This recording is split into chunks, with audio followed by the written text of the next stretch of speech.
All right.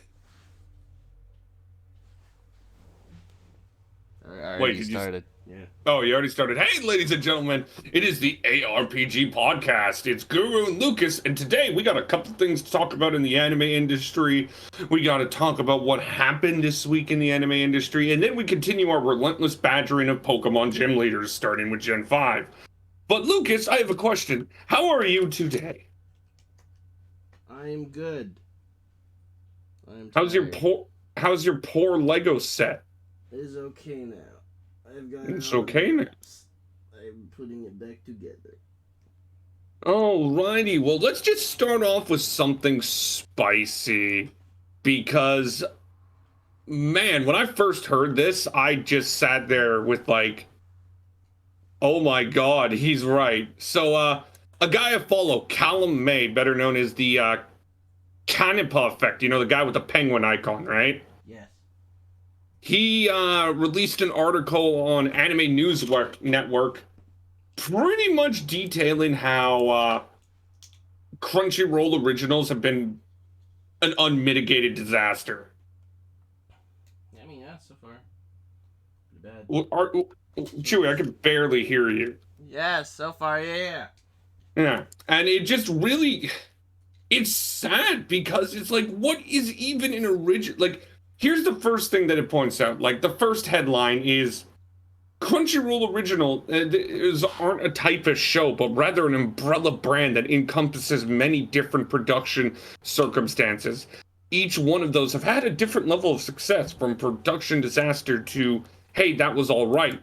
That was like his main statement at the start. And for that, I can kind of agree, because if you look at Crunchyroll Originals, the ones they have, like, announced, right? X-Arm was an unmitigated disaster. There's no doubt about that, right? Bad. Very bad. God of High School failed. I didn't hear anything about this Onyx Equinox show. Yeah, I didn't hear anything. I thought it was a pretty cool thing, but I didn't hear anything. Then we have Gibbite, the animation. Let's hear, actually. Onyx Equinox. Yeah, and then we have this, which was just... I mean, it hit X-Arm's level ratings. Apparently got a 4 out of 5 on Crunchyroll, 7.1 out of 10 of IMDb. 95% like this show. Yeah, but I mostly look at Mal, to be exact. And, let's see, Mal. Yeah, let's just use Mal. Equinox. It's not even rated on Mal. Wow. I think that just shows how little people watched it. Anime is pending approval still. Yeah, it hasn't even watched it. Then we have stuff that, like, did okay. For example, Inspector, I really didn't like, but it was quality enough. Noblies was bland as shit. Sad. I didn't hear many bad things about Dr. Ramen, right? And then we have the good ones, you know. Tower of God was good. I really liked it. I think So I'm a Spider, So What has been very good. Outside of, you know, CG issues that we will get to later. And then, of course, I think the best one out of the originals has been Tonikawa. Tonikawa was an original. Wow, okay, yeah. Yeah. Oh, by the way, Tonikawa gets actually insane later. I read up on the manga, and, yeah, like the manga, he ended the original, right? And now he's created a sequel, which is pretty much just the same manga, but now it's called Flying to the Moon. Oh. Yeah, no, Tonikawa, I'll talk to you here, since I doubt anybody wants to hear spoilers. Rep. But yeah, no, Tonikawa, or Tonikaku, whatever it is, gets actually insane. But anyway, the main thing we pointed out is these originals haven't been great, right? No. In terms of either just quality or like production and schedules. Like, we all know what happened with what is it? X-Arm. I don't even know what happened with shows like Givite or whatnot. I don't know either. But I think one of the worst things is you remember High Guardian Spice? No. I don't remember High Guardian Spice. It was that more cartoony style anime that Crunchyroll was making, right? It was one of the things that kicked off. It was one of the things that kicked off the whole original thing. Crunchyroll Originals, yeah. Oh, this one, yeah, okay. And it just got ripped apart at the start, and it's pretty clear that they just stopped making it. It was announced. It was shown off in November 2019. But as Callum points out in his article, there's evidence to suggest that the backlash is the reason why it wasn't released. Why do I have... Okay, I looked up High Guardian Spice, and I'm getting NSFW's pictures, even though I have safe search on. This is sad. Disturbing. But really sad. I think it's fair to say that the Crunchyroll original system has been an unmitigated disaster. Oh, good lord! There's a meme that fits this too. Oh, good. Oh, yeah. Okay. Yeah. Add on that Callum points out that Crunchyroll Studios Tokyo have not released anything. Oh. Well, don't mind the motorcycle in the background. Goodbye. I haven't even heard a motorcycle. And it's just... I don't know how Crunchyroll Originals just kind of failed like it did, right? Crunchyroll shuts down High Guardian Spice forum thread for getting too political. Okay. Yeah, that's funny. That's... what the frick? And it's clear again, as he points out, that Crunchyroll Originals have been outside of a couple shows, have been completely relying on a place called Sola Entertainment. Yeah. Who helped with what he claims the biggest successes, which were God of High School and Tower of God. And if he thinks God of High School was a success, I'm sorry. God, that was a disaster. But I just don't get it. It's clear that they wanted to do something like Netflix does with its quotation marks Netflix originals, right? So what does Netflix do so well that Crunchyroll couldn't? And Netflix has its own problems, if we want to talk about it. Fucking, you've seen the Ragnarok show, yes, right? You link that. That is just turning into an unmitigated disaster. Meh. For those of you who don't know, Record of Ragnarok is a huge anime coming out of Netflix. It's being promoted by everyone. They're getting VTubers, AniTubers, everyone just to promote it. And it's pretty much an unmitigated disaster in terms of we see slideshow animation pretty early. It's trash.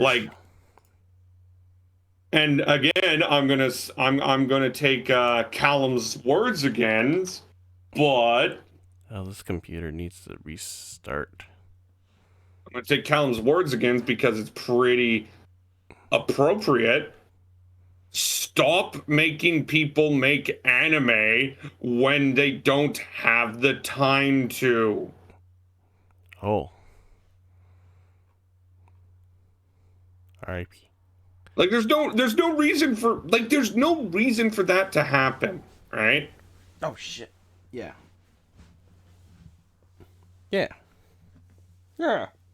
And it just feels like when it comes to Crunchyroll originals, as somebody pointed out, they didn't have a clear plan of anything. I don't even know a clear plan of attack. It's like they're just like, okay, let's do Crunchyroll originals, and then just not go forward with that, right? They didn't. It almost feels like they didn't invest enough. I wouldn't say they invested enough because they clearly invested money. It feels like they didn't even. It feels like they felt like they just would throw money at the thing and it'd work out on its own. Exactly. They didn't invest enough. They invested money, but you don't have to invest just money, Marcel, when you hear the word invest. You have to actually have plans. Time, you actually have talent. Invest the time to look for the shows that you may, or the plots that you may want to, go with. Invest the time to recruit people to, like, look after the show and guide it. And then get them to invest more time and effort. And then, it just felt like an overall not enough investment. Maybe money was invested enough, but not enough of anything else was invested. Let's just say that. And it's just, I don't know, man. It really feels weird, especially with the fact that Sony bought them a couple months ago. Was that after, before the Crunchyroll originals? No, Crunchyroll's originals started happening in 2019. Sony just bought them at the end of last year. I wonder what Sony's going to do about that then. Yeah, no, as Kaneppa points out in his whole thing, the fact is, with Sony now owning Crunchyroll, it's going to bring in a lot of questions. I wonder if they're just going to straight up just stop.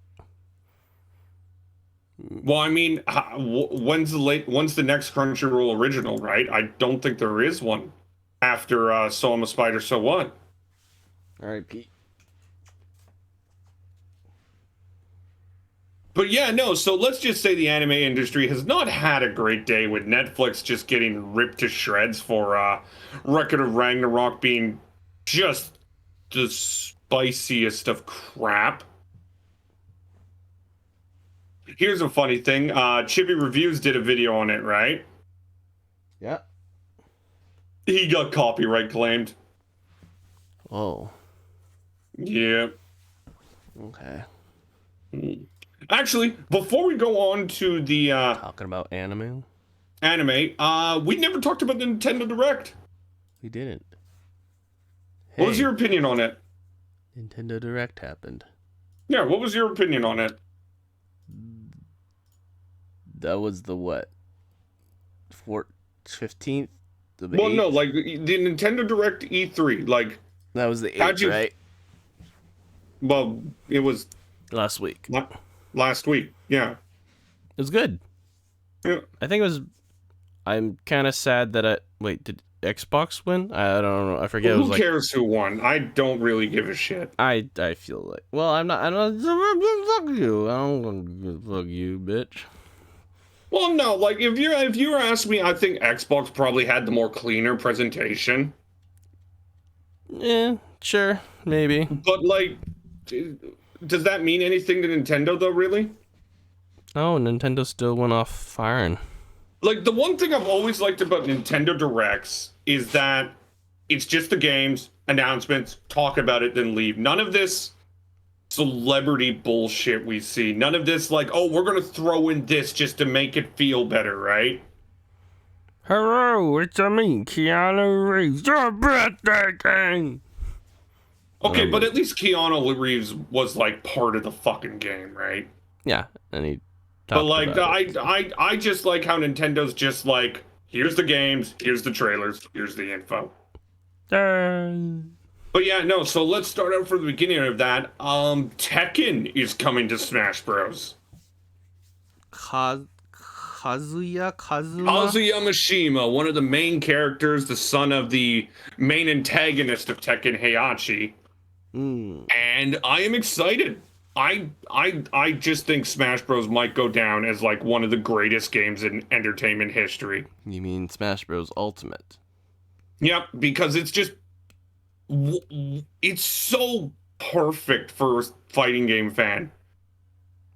Yeah. It's weird. Like, imagine back in the Wii days. Imagine saying to yourself, Cloud, Bayonetta, Steve from Minecraft. Steve from Minecraft, Sephiroth, and now Kazuya. In about 10 years, they'll all be in Smash Bros.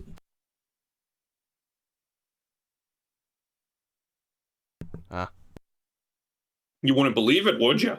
Like, Snake and Sonic being in Smash Bros. Was like land-shattering.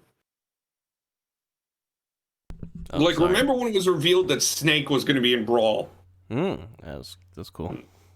And then we have the Life is Strange games coming. Do you really give a shit about those? I haven't played any of them. I heard them; they're pretty good, but I haven't played any. They're not my cup of tea. I think Life is Strange 1's a piece of shit. It's way too pretentious. Super Monkey Ball Mania is coming to the Switch. Oh yeah, because of the anniversary. Yeah, and then it's basically a remake and all the remastered kind. Yeah, looks and good. then we got a big announcement, but also a kind of why Nintendo announcement. Mario Party Superstars. Yes. On its own, I think Mario Party Superstars is great. 5 boards, 100 mini games, online from the start. 5 boards from N64 remake. Yeah, like, I think it's good. Like, I think Mario Party Superstars is going to be a fun game, right? And I think on its own, yes, it's a good announcement. The problem is when you look and you say, well, why isn't this just DLC? Why isn't this fucking DLC for Super Mario Party? Like, let's say charge $40 for DLC, right? You get 100 plus games, you get 5 new boards. Like, on its own, I think Mario Party Superstars is a great step forward for Mario Party because it's got online only right away. And it's got 100 something games. Yeah, 100 plus games. Like, it's a full game. There's no denying it. It should have been DLC for Mario. It should have been DLC for Super Mario Party for the Switch. And I think that's going to hurt it, though, because it has online right away. I may actually pick it up. And then we got Nintendo. Probably the biggest announcement, Metroid Dread. Metroid Dread, which is Metroid 4 coming out. Yeah. No, it's Metroid 5, actually. Oh, 5, sorry. But no, they also announced, like, Metroid Prime 4 is still being worked on. Oh. And then they dropped Metroid Dread, which was hinted at, like, in Metroid Prime, I believe. Wait, they're still making Prime 4 while making Dread? They're still making Prime 4. They pretty much went, you know what? Screw you. You get 2 Metroid games. Interesting. Yeah, it's a different team entirely. Oh, okay. I think it's the team that worked on the Samus Returns remake. I see. But man, did that trailer look good. Yeah, look good. They pretty much took elements from Metroid Fusion, where remember in Fusion where the infected Samus suit was like chasing you around the whole time? Yeah. But yeah, no, that was actually, in my opinion, Metroid Dread was probably the best announcement of the entire I didn't stop it, did I? Okay, good. Thing. You thought Metroid Dread was the best? Okay, cool. Yeah. You remember the Cruisin' series? You know, the ones we'd see on the ferry?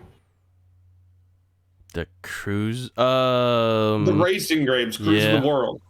Cruisin' Blast was the latest entry in the franchise, and it's coming to the Switch. Oh, yeah. No. And of course, there was a new WarioWare game. Yes. Shin Megami Tensei 5 looks sexy. I am hype. I don't know if I could get in that game just because I like games with a lot of characters, and I get the feeling Shin Megami isn't going to give me as much characters as I want. Okay. Wow, I expected a bigger reaction. I'm so excited for the Shin Megami Tensei 5. I'm ready. And then another shock, the 3 Danganronpa games are coming to the Switch. I thought it was a bunch more than that. There's one more. It's like an extra mini game. Mini game turned into its own game. Yeah, but the bundle brings Danganronpa 1, 2, and V3 to the Switch. I feel like this is the wrong one. This is the wrong one. Why did they give me the February one? Give me the freaking June. But it's called Danganronpa Decadence. Yes. And I will say, play the Danganronpa games. They are a blast. Oh, yeah. They announced 2 Point Campus is coming to Switch, but it's also coming to Steam, so I'll get it there. But Fatal Frame is making its return. Oh, yeah. With a reboot of Fatal Frame, made it into the black water, and all I'm sitting there saying, I can't wait to watch the VTubers play this and scream their fucking ears out. Worms Rumble. Yeah, that looks like a fun little... And then another Guardians shocker. of the Galaxy? Yeah, but that was also more Square Enix. And then there's Just Dance 2022 and Dragon Ball Z Kakarot plus a new power weapons. But a big shocker though is Advanced Wars is coming back. Advanced Wars Remastered 1 and 2 together. Yep, and then of course there was the Hyrule Age of Calamity DLC, the Zelda Game & Watch. Strange Brigades being ported over, Mario and Rabbids Sparks of Hope. Oh yeah, that's going to be good. Tony Hawk Pro Skater 1 and 2. Isn't it insane to think that Mario and Rabbids has become like one of Nintendo's best franchises? Kind of weird, isn't it? Like it's not only Mario and Rabbids, but it's Mario in a tactical shooter. And now they got free movement, so. Yeah, I think free movement's going to do a lot. You said Mario Golf already, right? Yep. Yeah, I mentioned Mario Golf. Monster Hunter Stories 2, Wings of Ruin. That may actually get me to play it. Really? Stories looks good. Really? Yeah. Okay. But of course, the biggest thing Nintendo dropped is more details about the sequel to the greatest Zelda game of all time, Breath of the Wild. Breath of the Wild 2. That trailer, man. That fucking trailer. I know it's just a trailer. I know we haven't seen much gameplay yet. No. But I am so unbelievably hyped for it. I'm just hyped for freaking... Like I love when Nintendo decides, you know what? Let's just do a sequel rather than a new world. Let's just continue it. It's not bad. I like it. It's nice. I wish they'd do it more. You know what's okay? Now that we've covered what we covered and what we were hype about, are you a little bit surprised that they didn't give anything out for Pokemon? No, but a little bit. Not even a little. I'm not that shocked because I wasn't expecting much to begin with. But I think that pretty much means there's a direct for Pokemon coming sometime in the fall. Because you got to remember, outside of Arceus, they don't have to give much about the remakes. So yeah, I would not be shocked if there is a Pokemon Direct sometime in the fall detailing about Arceus and the remake. Gen 4 remake. And then they're also going to throw out other stuff on top of it. And they're going to be, yeah, we're going to surprise you with even more. And I'll be like, what can you surprise me with? And then they'll be like, DLC for Pokemon Mystery Dungeon. And I'll be like, fuck you, piece of... Why are you so angry? Because I'll be caught off guard so hard. They'll be like, Pokemon Mystery Dungeon Travelers of the Sky or whatever. They'll probably announce some stuff for Pokemon Rumble, Pokemon... Explorers Time and Darkness and Sky all put together in one and remade just for you. And I'll be like, God damn it.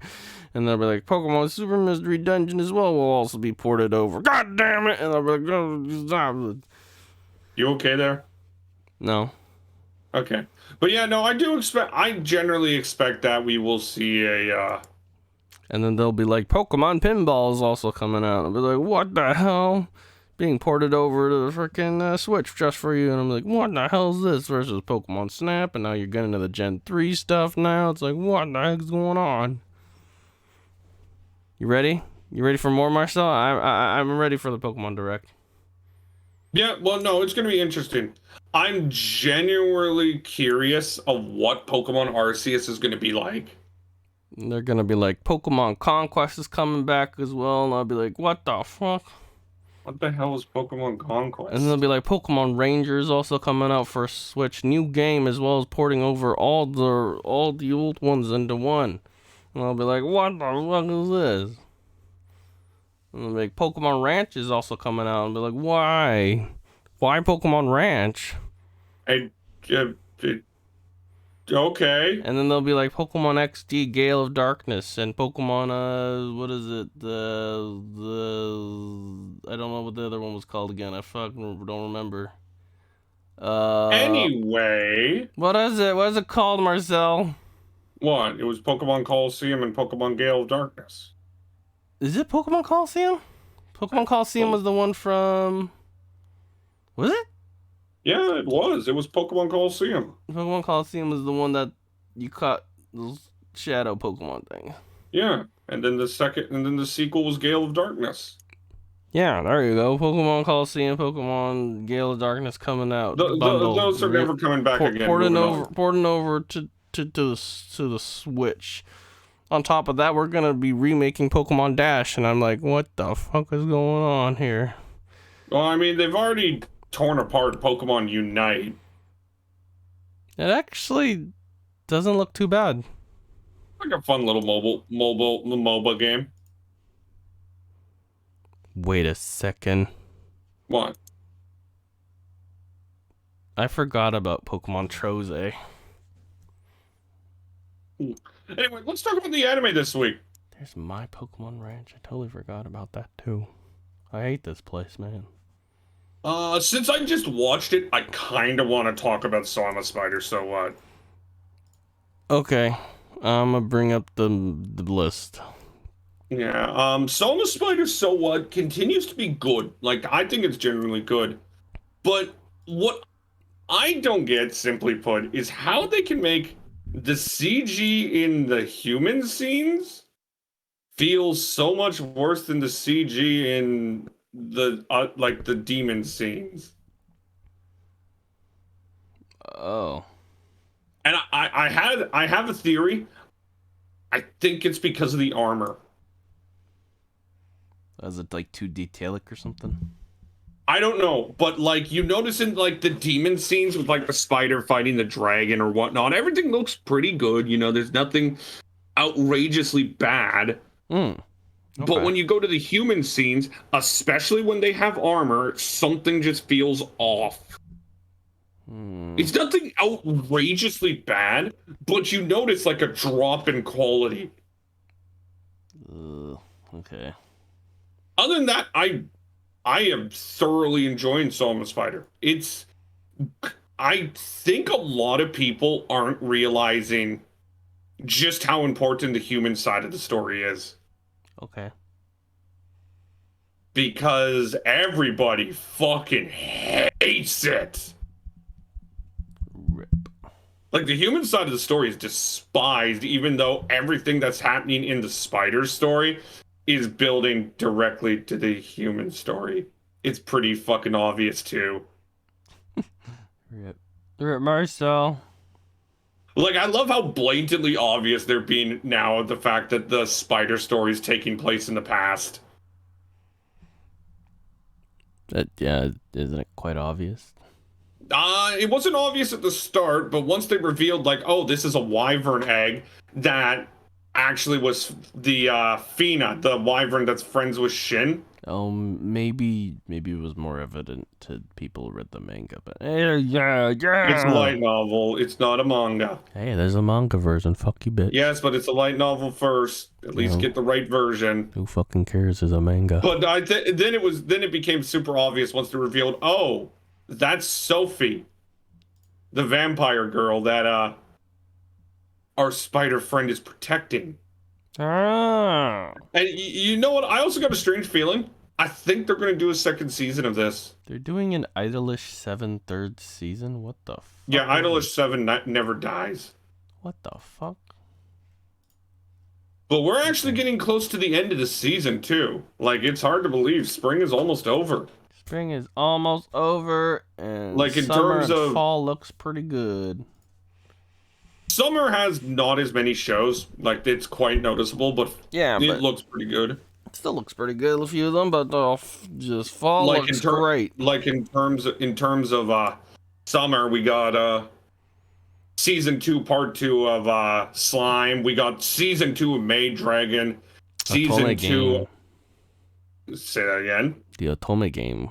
Yeah, the Otome game. Then we got The Devil's Already Dead, which is something I'm interested in.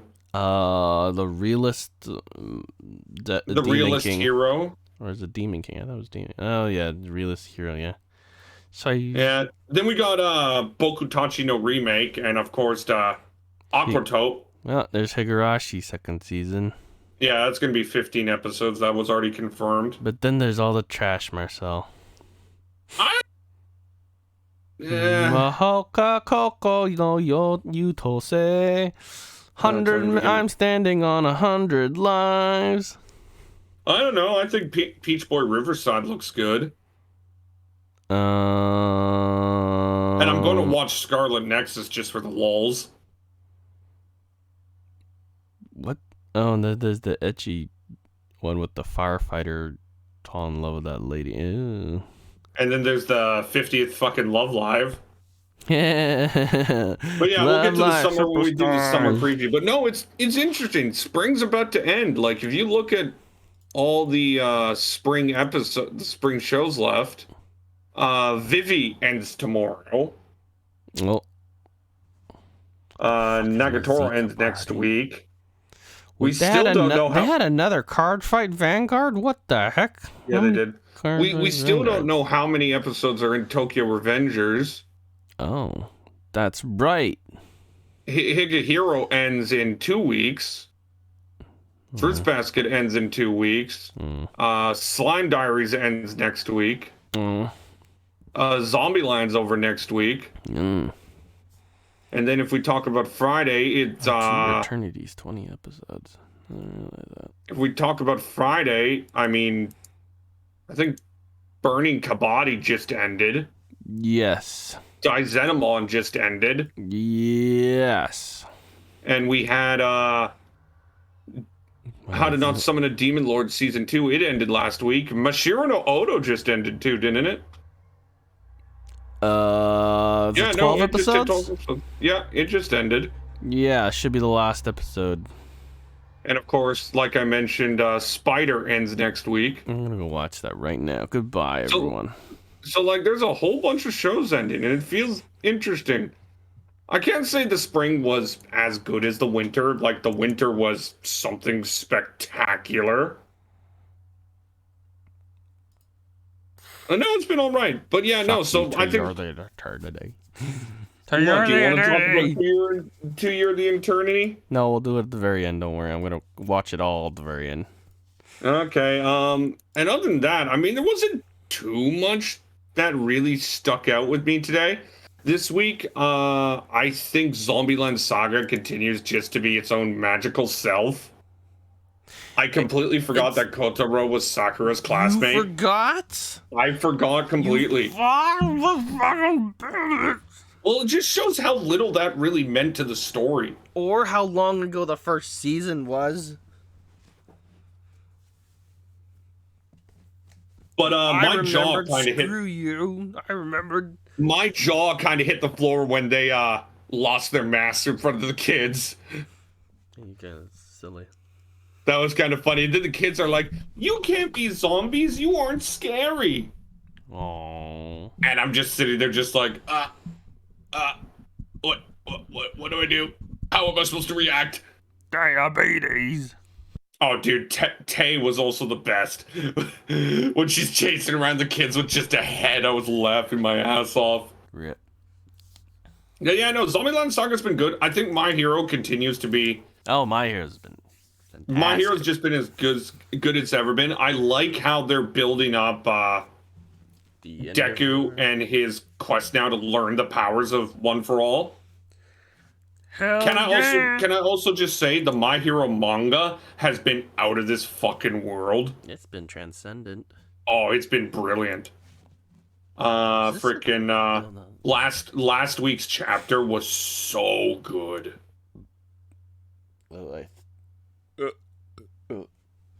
But is there anything you want to talk about this week? Besides being consistent so far and catching up with My Hero, and hoping to catch up to your Eternity 86. So far, everything's been pretty decent. Oh yeah, 86. Okay, the reason I forgot about 86 this week is not because it was bad. It's just it was a lot more tame than usual. Isn't this the last episode? It's the 11th episode now. I believe this week is the last episode. Okay, there, man. Yeah, there's only 11 episodes this season, so I believe this week is the last episode. But yeah, no, 86 this week felt like... Oh, what's the best way to put it? It felt like it was... There's one with the gender bender. The characters realizing that they're never going to escape war. Oh. Because you noticed how they were always just, like, more worried about what the Legion was doing, right?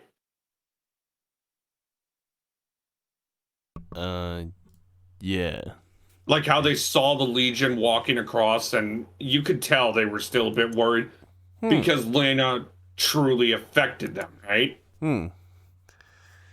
But it makes me so attached to this show. I still say the top 3 shows this season for me have been 86, Higehiro, and Fruits Basket, with My Hero literally just right behind them. Oh God! Like I think I am like I was like we could tell I was hyped for 86. I'm shocked how good 86 has been. Okay. It's the dark horse. It was the dark horse this entire time. I wouldn't say it was the dark horse. It was one of the most popular anime going into this season. But just because something's popular, it makes you think, oh, this is probably going to end up failing, right? No, I just generally, I just don't know. I like to keep myself saying I don't know. And then, of course, Higehiro had its set up to its big climax. Sayu finally got a chance to, like, get over her best friend's suicide. Rip. And then they had to do the irony of, oh, there's a fence up now. Oh. What if the fence was up then? I'm just like, ow, that must hurt. And then the episode ended with Sayu's mom slapping the shit out of her. Oh. And I'm just like, okay, Sayu probably did deserve that, for running away from 6 months, but her mom's still a bitch. Yikes. And I'm generally interested how this talk with the mom will go, because like I said, I don't think it's a good ending if Sayu goes back without her mom acknowledging her problems. Because again, she hasn't been a mother the whole time, so why would why would Yoshida let Sayu go back to the place if they're just going to repeat the same mistake a couple months later, right? Yeah. Like, remember what I said. The mom was only really trying to find Sayu because now there was a rumor that she was locking Sayu in her room. So it looked bad on her part. Yeah. Yeah. It's like she only cared how she looked.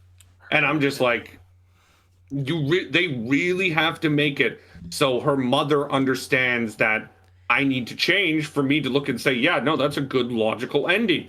Because if Yoshida just goes, okay, Sayu, you can stay with your mom now, bye, it's going to be like, that's literally destroying everything Yoshida was, right?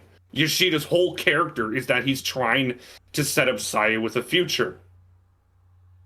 You know what, Marcel? Yes, Chewie? I hope it. If it comes out to that, then I'll be there. I'll be there for you. Thank you, Chewie. I will. But yeah, there no, I'll show you Gargura. singing. Also, when it comes to spring, there's a lot of shows that I'm planning to watch after.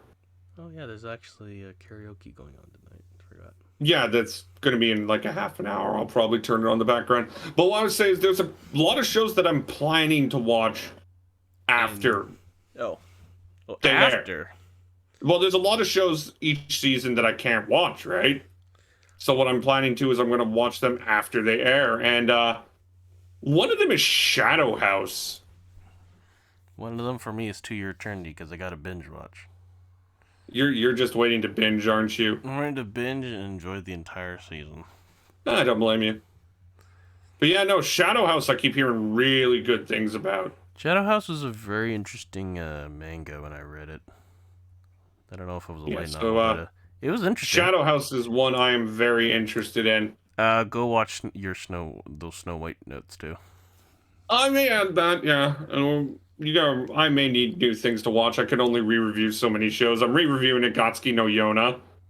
Oh yeah, that's right. For the purpose of reviewing it with you on a later episode. Yeah. Holy shit! I forgot how much I enjoyed Hawk. I almost forgot how much I need a girl to want. I need to go to the washroom. I'll be back. All right, as Chewie goes to the washroom, I will ask you how you are, then you won't care. Anyway, in terms of other shows, there isn't much. Again, nothing this week really stood out. There was nothing like that made me go, oh my god, this is amazing. Actually, I'm going to wait for a moment till he comes back, because there is one show that made me want to rip my fucking eyes out. Yeah, no, that's that. Oh god, it's so hard to hold a conversation without Chewie being here. I wish I had wireless headphones. Give me 1 second. Well, hurry up. Go take a piss. It isn't that hard. Wait, where is it? Huh? Trying to find... You ever look for something and just go, where the hell is it? What the... It's airing in the spring. So why isn't it there? What? That makes no sense. Am I just missing its Japanese name? I am totally confused.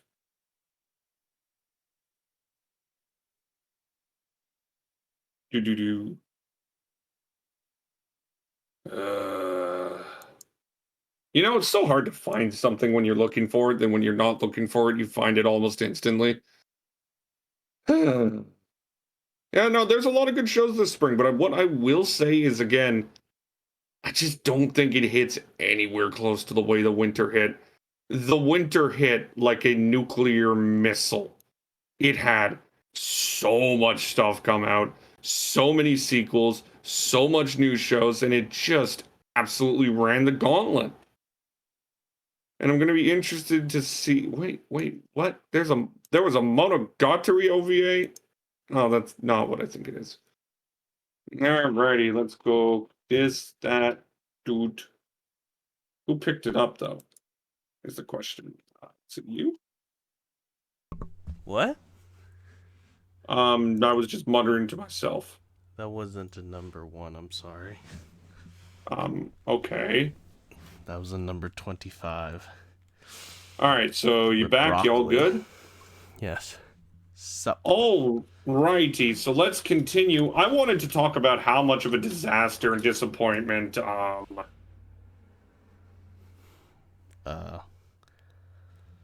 Daizenomon is. Ah, okay. The last episode literally was just the stupidest fucking thing I've ever seen in my life. Okay. Yeah, it wasn't great. My problem with Daizenomon is that it exists. That it exists, yeah.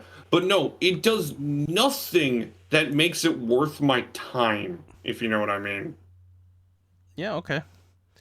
It's not trying to tell a story. It's not really trying to do It has anything. No major plot. It kind of just flows around at its own will, and then it's just like, oh yeah, you know that guy who you thought was weird and really did not fit into the main villain group? Yeah, it turns out he's just a kaiju, and he's now set on destroying the world. He doesn't fit with the kaiju group? Okay. Yeah, the whole bad, like, the bad guys this season are the kaiju eugenics. Yeah. Whose whole goal is to destroy the world. Yeah, I remember that, yeah. Even though it's not really shown why. They're apparently 5,000 years old, but okay, we don't really get that feeling because it's revealed that, oh, Gamma betrayed them. I'm like, okay, well, we could at least see why Gamma betrayed them. Oh, he liked this girl, but we never see. Like, they mentioned this princess, right? Okay. Oh, I was taking. And they never revealed the princess. Okay. And it's just like, but then why not? Why, like, why? How are we supposed to care and emphasize with Gamma's decision when we don't know who the princess is? Okay, yeah. And then they don't build up the villains at all. The villains are this just humdrum of garbage, if you ask me. Rip. Like, I'm sitting there watching the villains, and I'm just like, where's the motivation here? Right? Where's the connection, the sympathy, the charisma? Like, apparently these villains were betrayed by Gamma. Gamma stabbed them in the back, right? So why don't we feel that? Why aren't they upset all the time, or why aren't they... Or upset like, when it's brought up to them or whatever? Or... Like, why aren't they trying to kill Gamma at every moment? Whenever he's, like, brought up or whatever, available, Like, it generally does not feel like... It really does feel like this show would not really do anything without the fact that Gridman exists. Okay, yeah, I can see that. Yeah. Oops. Yeah. Like, don't get me wrong, it's animated fine. I think the animations, the battles are great. But there's no meat. There's no context. It literally feels like we're just watching Gridman. Like, that's it. That is all it feels like. We are just watching Gridman.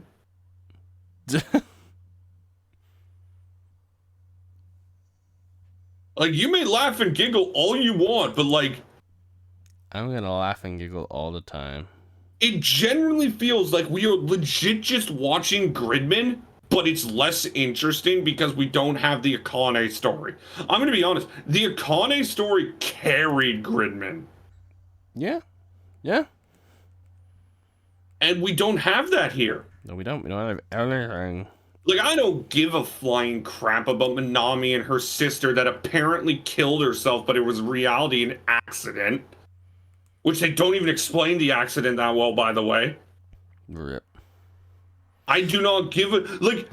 I also kind of am wondering at this point, how is this even connected to Gridman? Because wasn't Gridman just like all of this girl's head? Akame or whatever's head? Apparently it's the same universe.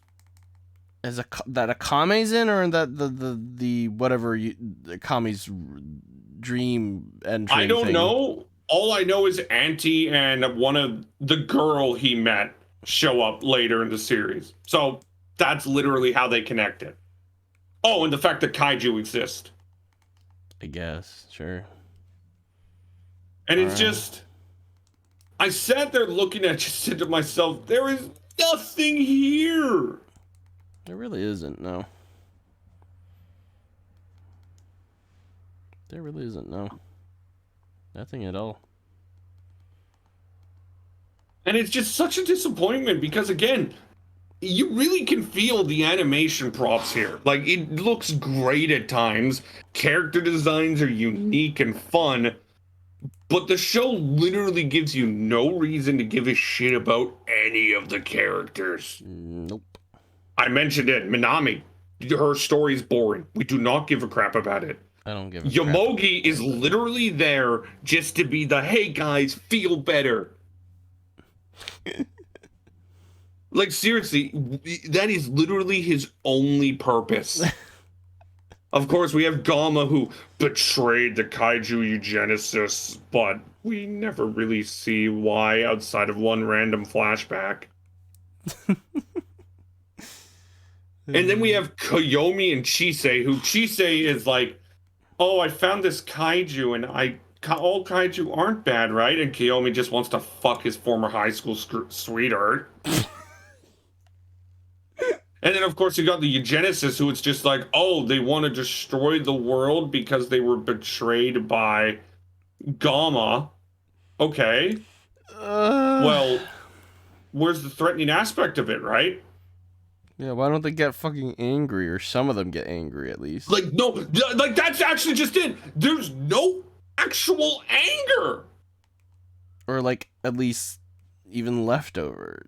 Like Onija, the only guy who seems to care that Gamma screwed him over, is literally told to shut up all the time by everyone else.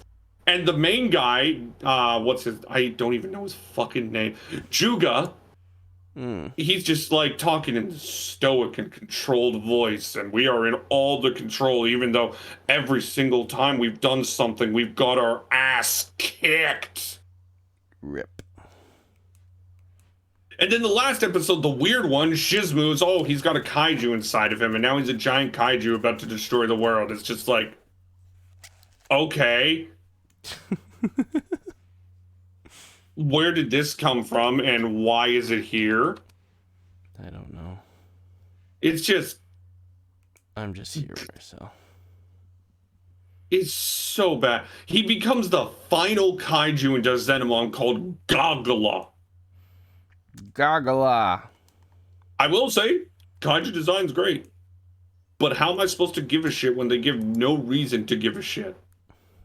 I'm more invested in hentai at this point. I don't blame you. There's probably good hentai Mujina.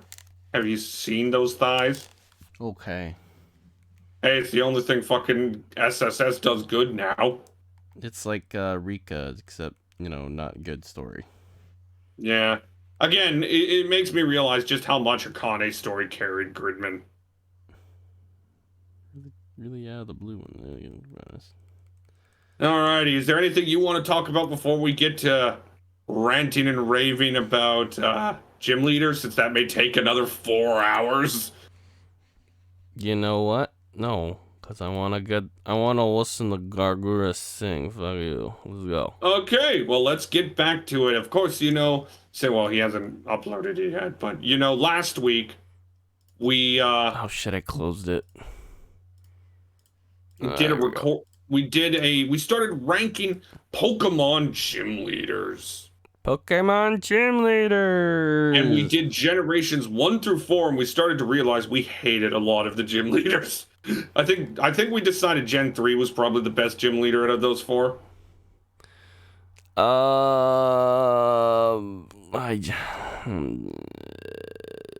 Yeah, if I remember, we said Gen 3 was probably the best. Are the best out of this so far. Yeah, then probably Gen 1 or 2, and then Gen 4 with the least, since Gen 4's gym leaders sucked. It really did suck, even though I grew up with it. It sucks, but... Yeah. Really? Pokemon Gen 4 was your first generation? I think it was that or 3. I remember I played Generation 1, that's what I'm saying. But let's just get right to it. Let's start with ranking the black and white and black and white 2 gym leaders. Okay, so this one's going to be different, too. Because this one's going to be very tough.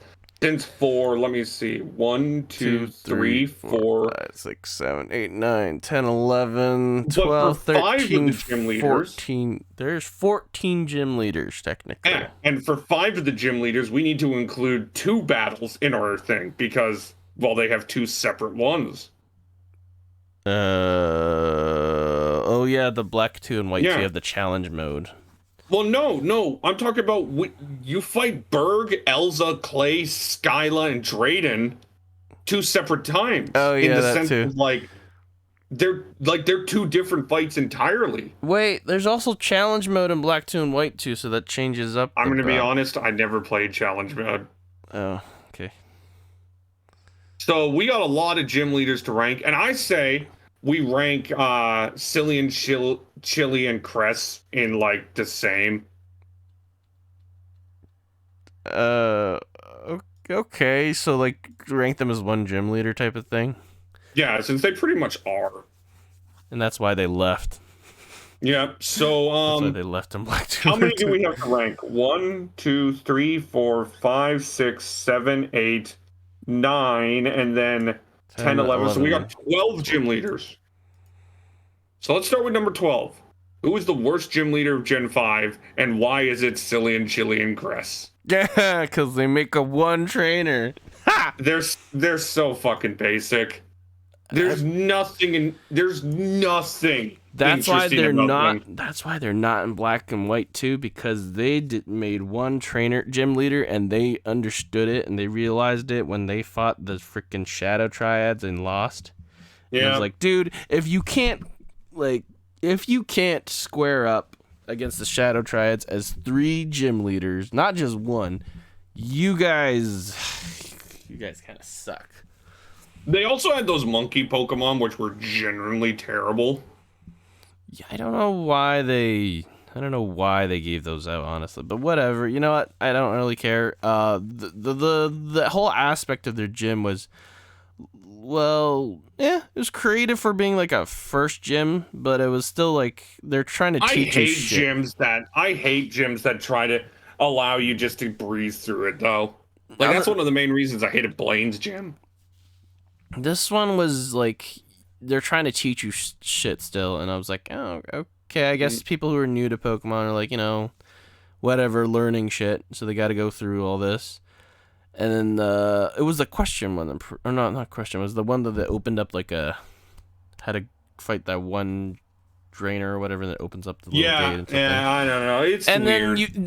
Then your weakness is then the one that fights against you, right? So out of Cillian, Chili, and Cress, which is grass, fire, water, based off your starter pick, it is your weakness type that's picked against you. So if you picked, for example, Tepig, you would be fighting against Cress, who's the water type, and would have the problem is water. You could literally reverse all of that by just going and getting the monkey.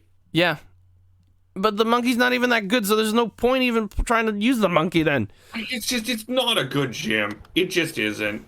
And then it's like, hey, they have Pampor. Oh, they have Pansage. Oh, they have Pan Flare or whatever. I forgot what they want. To be honest, I'd much rather just fight Pampor, Pansage, and Panseer. All together, yeah. Yeah. They should. I think that'd be. You know what? They should have, because they introduced the triple battles and the rotation battles in this one. Yeah, why didn't they have a gym leader like that? You know what? They should have just done that with that one. They should have introduced it the first go, and depending on which version, you actually get the rotation battle or you get the 3 battle. Yeah, no, that's right. That would have been cool. Right. So we can all agree that these guys are the worst. Wait, besides their elemental monkeys, did they only have one other Pokemon, and it was a Lillipup? Okay. All right, so these guys are the worst. A Lillipup? The fuck? Moving on. All right, I'm gonna be honest. Okay, no. Wait. However, they do redeem themselves a little bit, I feel, in Pokemon Black 2 and White 2, because they were like, hey, we're kind of shit compared to the rest of the gym leaders. So we're going to back out, and we're going to start training again. And that's revealed in Black and White too, if you did the memory link thing. Mm-hmm. But when you go back to Striaton City, they're like, every day they offer you a chance to tag battle. And then you just choose one of them to be your partner. And it's a 3v3, 3v3, so 2v2, 3v3, with 3 Pokemon each. And like honestly, their teams look pretty decent. Their teams in black and white too are better. You look at the world tournaments, and there's always good, but we don't count those. No, but it's still fun though, and they redeem themselves in the sense because they're starting from the bottom, and they look they're not total shit, and they're actually pretty powerful. Alrighty, well, moving on to the next one. We both agreed. Yeah. Number 12 is the Stryton brothers. Yeah, the Stewart. Now here's the thing. This may shock you, Chewy. I don't think there's a bad gym leader left. I think every single gym leader in Black 1 and 2 is good to great after them. And this is in large part due to the fact that Black and White 2, Black 2 and White 2 and Black and White really did a great job at making the gym leaders have their own personalities. You saw them once in every town. They had this control to them that made them awesome. I loved when they came to help you at the end of Black and White. Like they made gym leaders badass. So yeah, in my opinion, I don't think there's a bad gym leader from here on out. Okay, so it's not really negatives that are going to be basing it off this year. It's more favorites. Yeah. Okay. Which is why I'm going to put Lenora as 11. You know, I'm inclined to agree because I don't know. It's not that she not a lot of negatives here really. There isn't. I feel like she's her gym. She's what an arc. Is she normal. a part? Is she? She never did really mention what type of scientist she was. I thought she was like a paleontologist or an archaeologist, but she's the director of a museum, and the gym is in the museum itself. Yeah, and the museum was cool as shit. Yeah, you had to answer questions, and then you fought trainers that you like walked in front of and stuff to get to the books and stuff like that, and then unlocked the hidden study where she would fight you in the end. Yeah, and her team was difficult. Despite how basic it seemed, like her team was actually quite annoying. Yeah, like retaliate. The Watchhog hits retaliate immediately. It has crunch, hypnosis. The fact that like Watchhog would literally outspeed you no matter what, you always had to put somebody who you'd be willing to sacrifice after the Herdier.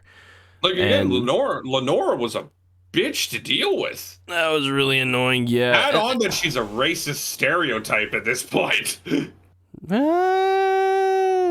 on, she is clearly based off Aunt Jemima. Really? Oh my god. I never saw that. Maybe it's because I don't know, it's just the way I feel about her. She's like got this big ol' appetite to walk around and like won't take no shit. You know what? It would be racist if they made her a good cook and she liked breakfast foods. There you go.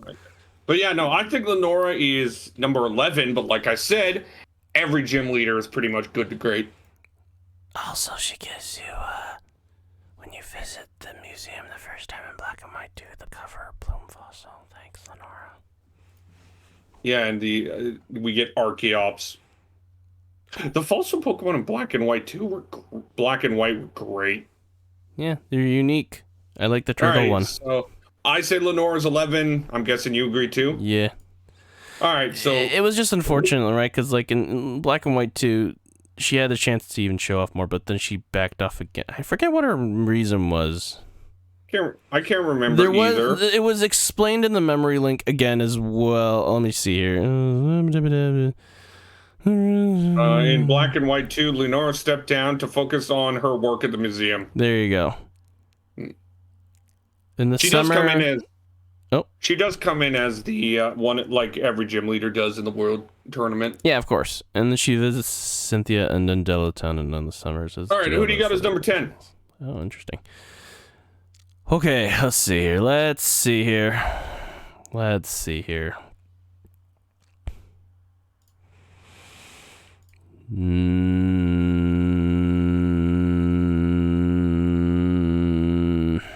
God, I don't know. These are